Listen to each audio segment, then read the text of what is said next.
बळवंत आडकोट यांचं मनोगत आपल्याला ऐकायचं आहे. आपण त्यांच्याविषयी आत्ताच आपण ऐकलेलं आहे की कसं त्यांनी दोन्ही हात नसून सुद्धा पायाने पेपर लिहून स्पर्धा परीक्षेच्या माध्यमातून सध्या ते सहाय्यक कार्यकारी अधिकारी या पदावरचे कार्यरत आहेत. त्यांचं मनोगत आपल्याला आता या ठिकाणी लगेच ऐकायचं आहे. तत्पूर्वी एक सूचना आहे, ज्या मुलांना लस दिलेली नाही, अशी जी काही जन्मतःच लस दिलेली नाही अशी काही मुलं आहेत, 5 ते 6 मुलं आहेत, त्यांना विनंती आहे की आपण समोर यायचं आहे. यांच्या मनोगतानंतर त्या सगळ्या मुलांचा सत्कार होणार आहे.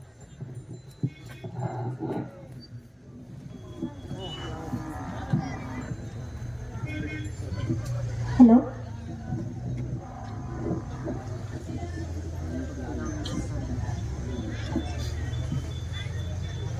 हॅलो, आवाज येतो?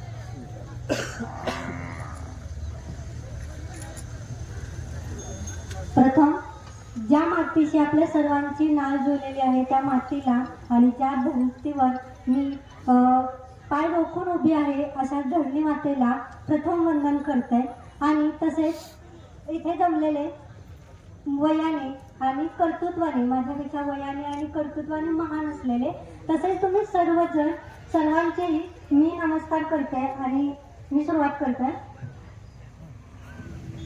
मी माऊली बळवंत आडकोट, कोल्हापूर जिल्ह्यातील पन्हाळा तालुक्यामध्ये असलेले एक छोटंसं गाव कोल्हे ठाणे इथून मी आलेले आहे. माझी ओळख मी नेहमीप्रमाणे करण्यापेक्षा एक वेगळी करावी अशी मला वाटतं, कारण हा सगळा कृषी माहोल आहे आणि इथे जे सगळे आहेत ते मी पण शेतकऱ्याचीच कन्या आहे, मला अभिमान आहे. पण इथे जे सगळे कृषी मान्यवर आहेत, सगळे कृषी रिलेटेड सगळे आहेत, म्हणून मी माझी ओळख वेगळ्या पद्धतीने करून देते. त्यासाठी मला तुमची सहकार्याची गरज आहे. तर सर्वप्रथम आपण सर्वांनी आपल्या आवडीचं कोणतंही झाड मनामध्ये घ्या, म्हणजे हरभऱ्याचं सोडून, कारण का प्रत्येकाला हरभऱ्याच्या झाडावर चढवलं जातं कधी ना कधी, पण त्या हरभऱ्याचं झाड सोडून एक मोठं असं झाड की आपल्या मनामध्ये घ्या आणि मी जशा पद्धतीने सांगेल तशी तुम्ही कल्पना करा. सॉरी, मी लहान आहे तरी पण या गोष्टी सांगते, पण माझी ओळख करून द्यायची आहे तर ही कल्पना करा. एक झाड आहे मोठं, ते झाड असंच उगवलं जात नाही, म्हणजे असंच मोठं होत नाही. तर त्याचं काय असतं, तर त्या आपल्या आदरणीय पद्मश्री राहीबाईंनी म्हणजे ज्या बीजाच्या हे आहेत त्यांचं मूळ आहे ते, म्हणजे बीज पहिला जमिनीत रोवलं जातं, सुपीक जमिनीत रोवलं जातं. त्या जमिनीला खत पाणी, सुपीक जमिनीवर खत पाणी योग्य प्रकारे दिलं जातं. त्याच पद्धतीनं त्याची वाढ होण्यासाठी त्यांना योग्य ते जतन केलं जाते, म्हणजे काळजी तितक्याच पद्धतीने घेतली जाते. आता तुमच्या आवडीचं झाड आहे म्हणजे ते तुम्ही कधीतरी लावलं असाल, त्या पद्धतीने कल्पना करा म्हणून सांगतात. म्हणजे जर तुम्ही त्या झाड बी रोवलं, त्याची योग्य ती काळजी घेतली, त्याला योग्य ते खत पाणी दिलं, त्याला जगवलं, वाढवलं, त्याला योग्य प्रकाश संश्लेषण भेटलं, ह्या सगळी प्रक्रिया झाली आणि त्यानंतर काय झाली, त्या बियाचं एक मुळामध्ये, खोडामध्ये, म्हणजे ती जशी प्रक्रिया आहे तसं ते वाढत गेलं आणि त्याची मुळं जमिनीत घट्ट रोवली गेली आणि ते झाड चांगल्या पद्धतीने वाढलं गेलं. बरोबर आहे, अशाच पद्धतीने झाडाची प्रक्रिया होते. पण ह्या मानवरूपी बीजामध्ये असलेलं, म्हणजे मी मानवरूपी बीज हे माझं बोथड बीज होतं. का तर जन्मताच दोन्ही हात नसलेलं बीज एका मातेच्या पोटी जन्माला आलं आणि मातेच्या पोटी जन्माला आल्यानंतर सगळ्या गोष्टी अशा होत्या की त्याला योग्य खत पाणी भेटलं नव्हतं, म्हणजे समाजच तशा पद्धतीचा होता. त्यामुळे योग्य ते खत पाणी भेटलंच नाही. पण माझ्या आजी खंबीर होती, तिने मला जगवायचं ठरवलं, वाढवायचं ठरवलं आणि तो निर्धार तिने केला आणि त्यानंतर माझी योग्य पद्धतीनं वाढ होत गेली. जशी झाडाची वाढ होते तशाच पद्धतीने माझी हळूहळू ते अंकुर फुटायला लागले आणि वाढ होत असताना अनेक गोष्टी होतात. कधी पाऊस पडत नाही, कधी प्रकाश संश्लेषण भेटत नाही, कधी आपल्याला वेळ भेटत नाही. अशात माझ्या आयुष्यात अनेक गोष्टी घडल्या. सगळ्याच गोष्टी सांगण्यासारख्या नाही, कारण का वेळेअभावी मला थोडक्यातच बोलायचं आणि माझ्यापेक्षा मी इतकं अजून कर्तृत्व घडवलं नाही, कारण का मी वयाने खूप लहान आहे, अजून माझी सुरुवात आहे. पण मी घडले कशी इथपर्यंत सांगते आणि मला ज्या मुख्य गोष्टी सांगायच्या तिकडे मी वळते. माझी वाढ झाली, मी जगवलं, मला आजीने जगवलं, माझ्या घरच्यांनी मला साथ दिली, सगळ्या गोष्टी केल्या. त्यानंतर शिक्षणाचा प्रश्न आला. शिक्षणासाठी मी पहिलीमध्ये गेले, तेव्हाही मला संघर्ष, म्हणजे पावलोपावली संघर्ष हा प्रत्येकाच्याच वाटेला असतो, असं मी म्हणणार नाही की माझ्या वाटेला खूप मोठा संघर्ष आला. फक्त मला काय एक गोष्ट शरीराची दिली नाही, पण माझी बौद्धिक क्षमता ही चांगली होती. आणि जर बौद्धिक क्षमता चांगली असेल तर आपण काहीही करू शकतो. आणि माझ्या शरीराचा एक भाग नसल्याचा त्या गोष्टीला मला काहीच फरक पडत नव्हता. आणि प्रत्येकाच्या वाटेला संघर्ष आहे, इथे बसलेल्या प्रत्येक व्यक्तीच्या वाटेला संघर्ष आहे. असं विना संघर्ष कोणतीच व्यक्ती नाही. पण त्या संघर्षातून आपण मार्ग कसा काढायचा आणि पुढे कसं जायचं हे प्रत्येकाच्यावर डिपेंड आहे. आणि तसंच होत गेलं. माझ्या आयुष्यात ही प्रत्येक पावलावर संघर्ष होतात, पण तो मी संघर्ष म्हणून बघितला नाही, तर माझ्यासाठी एक नवीन चॅलेंज आहे. आणि ते चॅलेंज ऍक्सेप्ट करायचं आणि चॅलेंज ऍक्सेप्ट करून त्यातून काहीतरी मार्ग काढून शिकायचं. कारण का मला प्रत्येक संघर्षामध्ये काहीतरी नवीन शिकायला मिळत होतं. नवीन शिकण्यापेक्षा मला नवीन लोक भेटत होती आपल्यासारखी. कारण प्रत्येकाकडून मला चांगल्या गोष्टी ऐकायला, म्हणजे चांगल्या गोष्टी ऐकायला भेटत होत्या. शिकायला कसं जायचं पुढे हे कळत होतं. माझा 1ली ते 7वीचा शिक्षण हे गावी प्राथमिक शाळेमध्ये झालं.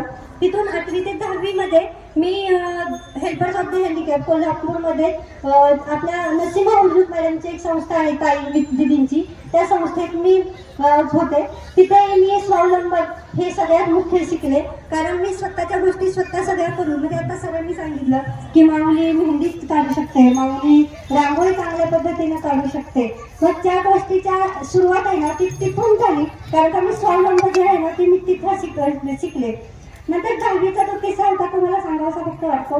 कारण 10वीला सगळ्यांना आम्हाला रायटर असतो आणि रायटर ही कन्सेप्ट मला मुळात आवडतच नव्हती. कारण का असा दृष्टिकोन होता की रायटरच्या मदतीने पास झालो ही संकल्पना माझ्या डोक्यात पटत नव्हती. आणि ठरवलेलं की तेव्हा की भलेही नापास झालं तरी चालेल, पण स्वतःच्या पायाने स्वतः पेपर लिहायचे. आणि त्यावेळेला ठरवल्यानंतर सगळ्यांना विरोध करून, म्हणजे शिक्षकांना विरोध करून मी तो पेपर लिहायचं ठरवलं. आणि विदाऊट रायटर मी स्वतः पेपर लिहिले. आणि त्यावेळेला मला अभिमान वाटतो की त्यावेळेला ते माझे मार्क होते, 75% होते, पण ते माझे स्वतःचे मार्क होते. त्यानंतर मी इन्फॉर्मेशन टेक्नॉलॉजीमध्ये डिप्लोमा केला कम्प्युटर क्षेत्रामध्ये. नंतर मी BCom केलं. त्यानंतर म्हणजे असं करतच होते, पण कळत नव्हतं की आपल्याला मार्ग कुठे आहे, आपण करायचं नेमकं काय आहे. मग त्यावेळेस 1-2 इंटरव्ह्यू प्रायव्हेटमध्ये दिल्यानंतर नाकारलं गेलं. ज्या वेळेला नकार आला त्यावेळेला पुढं अजून काहीतरी जोमानं करण्याची इच्छाशक्ती वाढली. कारण का नकारातच काहीतरी होकार दडलेला असतो आणि तशा पद्धतीने इच्छाशक्ती वाढली गेली. आणि त्यावेळेला ठरवलं आपल्याला प्रायव्हेट सेक्टर आपल्यासाठी नाही आहे, तर आपल्याला काहीतरी करायचं असेल तर गव्हर्नमेंट सेक्टरमध्येच काहीतरी केलं पाहिजे. पण मार्ग मिळत नव्हता. मी चालत होते, मी पळत होते, मी धडपडत होते, पण मला मार्ग सापडत नव्हता. आणि आपल्या आयुष्यात एक परिवर्तन काहीतरी असतं म्हणजे आयुष्य घडण्यासाठी, म्हणजे प्रत्येकाच्या आयुष्यात. तसं माझ्या आयुष्यात देवदूतासारखे यजुर्वेंद्र मास्टर हे दीपस्तंभ फाउंडेशनचे जळगावमध्ये आहे, तिथे मला ते भेटले कोल्हापूरमध्ये, असेच व्याख्यानामध्ये गेले होते तेव्हा. आणि त्यानंतर मी जळगावमध्ये 3 वर्ष होते. आणि तो अभ्यास सुरू असतानाच मी मनामध्ये आधीच हे होतं की मी शिक्षणाच्या मध्ये फ्लोमध्ये शिक्षण करत चालले होते. पण मनात असं होतं पहिल्यापासून की मला मानसशास्त्रामध्ये खूप आवड होती आणि त्यामध्ये माझं शिक्षण राहिलं होतं, पण वेळ गेली नव्हती. शिक्षण हे कुठल्याही वयात करता येतं असं म्हणतात, पण अजून आपलं म्हणजे असं होतं. आणि मी त्यावेळेला ठरवलं की आपल्याला करायचं आहे ते आपण करूया. आणि MPSCचा अभ्यास करता करता त्यामध्ये बी प्लॅन म्हणूनच केला होता. कारण का आजकाल खूप गोष्टी ऐकतात की MPSC म्हणजे एवढी सोपी नाही आहे, कारण खूप कमी मार्काने अपयश होतं, खूप वर्ष मेहनत करावी लागते आणि खूप म्हणजे जे करतं ना त्यालाच ते समजतं की कशा पद्धतीचं असतं. आणि त्यावेळेला एक बी प्लॅन म्हणून आणि एक आवड म्हणून असं ठरवलं की काहीतरी म्हणजे आपल्याला ज्याच्यात आवड आहे ते करावं. मग त्याच वेळेला मी त्या 2 वर्षामध्ये मानसशास्त्रामध्ये MA सायकोलॉजी कंप्लीट केलं. आणि तेच करत असताना मला 2025मध्ये माझे सोलापूर महानगरपालिकामध्ये माझं सिलेक्शन आधी झालं होतं, ती वेटिंग पण माझी क्लिअर झाली. आणि दुसरं म्हणजे बृहन्मुंबई महानगरपालिकेमध्ये सहाय्यक कार्यकारी अधिकारी पदी या पदावर पण निवड झाली. म्हणजे एकच पद मागत होतो, पण एकाच वर्षी 2-2 पदं मला मिळाली. आणि आता सध्या मी सोलापूर महानगरपालिकेमध्ये आहे, कार्यरत आहे. बृहन्मुंबईची अजून प्रोसेस सुरू आहे. सो म्हणजे माझा प्रवास हा इतकाच आहे, नॉर्मलच आहे, असा वेगळा काहीच नाही आहे. पण तो बघणाऱ्याला वाटते की ते वेगळं काहीतरी आहे. आता मला म्हणजे ही माझी गोष्ट आहे, आणि पण जे मला मुद्द्याचं बोलायचं आहे ते मी सांगते. कारण इथं सगळा आहे जो माहोल तो कृषी रिलेटेड आहे. आणि कृषी रिलेटेड बोलायचं म्हटलं तर मला इतकं ज्ञान नाही, कारण का मी अजून इतक्या रिलेटेड काही इतकं मला काहीच माहीत नाही, म्हणून मी त्या गोष्टीबद्दल काही बोलू शकत नाही. पण अनेक मान्यवर इथून येऊन गेले, त्यांनी आरोग्याबद्दल सांगितलं, खूप गोष्टी त्यांनी, मी सांगण्या अगोदरच त्यांनी खूप गोष्टी क्लिअर केल्या. पण मला एक दोन गोष्टी सांगाव्याशा वाटतात. आता हा डिसेंबर महिना 2025चा डिसेंबर महिना आहे. आता 2026 हे नवीन वर्ष सुरू होत आहे, म्हणजे नवीन संकल्प. 1 जानेवारी पासून नवीन संकल्प हा प्रत्येकाचा असतो, पण तो किती दिवस असतो? नव्याचे 9 दिवस. म्हणून मला असं वाटतं की आपण ते 1 तारखेला संकल्प करण्यापेक्षा आजपासून संकल्प केला, पुढचे 20-25 दिवस तो अवलंबला, तर 1 तारखेपासून आपल्याला तो सहजरित्या त्याचा अवलंब होईल. म्हणजे तो आपल्याला अंगवळणी कसा पडेल ना हे आपल्याला समजणार नाही. म्हणजे तो संकल्प सकाळी उठा, आपण संकल्प करा, असं आपल्याला गरज पण भासणार नाही. म्हणून मला असं वाटतं की प्रत्येकाने इथे ना संकल्प म्हणण्यापेक्षा संकल्प हा फक्त संकल्प असतो. फक्त संकल्प करण्यासाठी काय लागते? मनाची प्रबळ इच्छाशक्ती लागते. जर ती इच्छाशक्ती असेल ना तर आपण ती पूर्णत्वास आणू शकतो, असं मला वाटतं. म्हणजे छोट्या छोट्या गोष्टी असतात, म्हणजे नियमित व्यायाम करणं, ह्या गोष्टी आहेत, कारण का त्यामुळे आरोग्य सुधारणा होणारच आहे. दुसरा महत्त्वाचा मुद्दा, आपण सगळे कृषी बांधव आहोत. तर आपण काय करतो? कृषी शेतामध्ये पीक करतो, पण आपण ते पोषक आहार आपण खातो का? आपण पैशाच्या मागे लागतो, आपण पैसा कमवतो, पण पैसा कुठपर्यंत आहे? आपण जिवंत आहोत ना तोपर्यंत पैसा आहे. आपण गेल्यानंतर पैसा आपल्या मागे येणार आहे का? नाही. तर मला असं वाटतं त्या पैशापेक्षा ना स्वतःचं आयुष्य कसं आपल्याला चांगलं आरोग्यदायी जीवन जगता येणार त्याकडे प्रत्येकानं लक्ष दिलं पाहिजे. जे तुम्ही विकता ना त्यातलंच थोडंफार तुम्ही जे पोषक आहे ते तुम्ही स्वतः म्हणजे खाल्लं पाहिजे, असं मला वाटतं.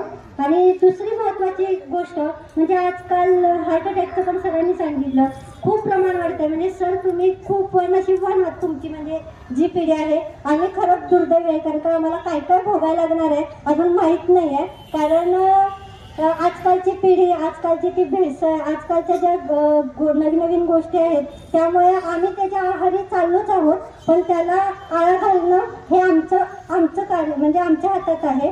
त्यासाठी तुमचं मार्गदर्शन हे खूप मोलाचं आहे, आणि ते मला म्हणजे ऐकण्यास लाभलं याबद्दल मी खूप नशीबवान आहे. कारण का तुमच्यासारख्या खूप मोठ्या व्यक्तींचं मला ऐकायला भेटलं, आणि तुमच्यासोबत मला बसता आलं इतक्या लहान वयात. हे अशा म्हणजे ही पण माझं मी नशीबवान आहे, कारण का एवढं मला इथं भेटलं यासाठी, आणि मला संधी दिली सरांनी, त्याबद्दलही मी खूप मनापासून ऋणी आहे या सर्वांची. आणि सगळ्यात दुसरा मुद्दा म्हणजे आमच्याकडे बघण्याचा दृष्टिकोन असतो. म्हणजे मी आता मुंबईला गेले होते ना, आधी काय वाटायचं की जे म्हणजे सुरुवातीला असं म्हणायचे काही लोक की जन्म असा झालाय म्हणजे भीक मागण्याचं आयुष्य जाईल.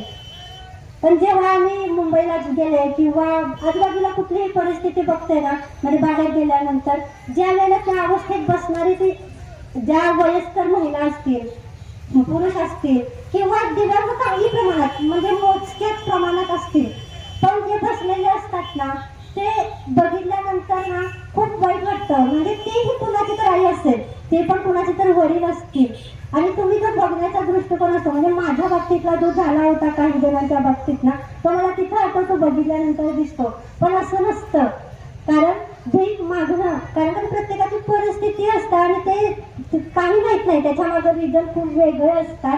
पण मला असं वाटतं आपण प्रत्येकाला ना प्रत्येकासाठी काही ना काही, एकासाठी काही जरी केलं ना तरी आपण स्वतःला आयुष्यात आल्याचं म्हणजे जन्माला आल्याचं काहीतरी सार्थक बनलो असं मला वाटतंय. आणि ते एक वाक्य आहे, माणसाने माणसाशी माणसासमोर वागणे. असं प्रत्येक माणसाने प्रत्येक माणसाला माणसासारखं वागवलं तर कुठलीच व्यक्ती ही वाईट मार्गाला जाणार नाही, वाईट विचार करणार नाही. आणि जसे इथे बसलेले मान्यवर आहेत इतक्यांसारखं कर्तृत्ववान नाही, पण जे जे त्याच्या क्षेत्रात असेल तर त्या त्या पद्धतीने कर्तृत्ववान बनू शकेल, तिथंपर्यंत जाऊ शकेल असं मला वाटतं.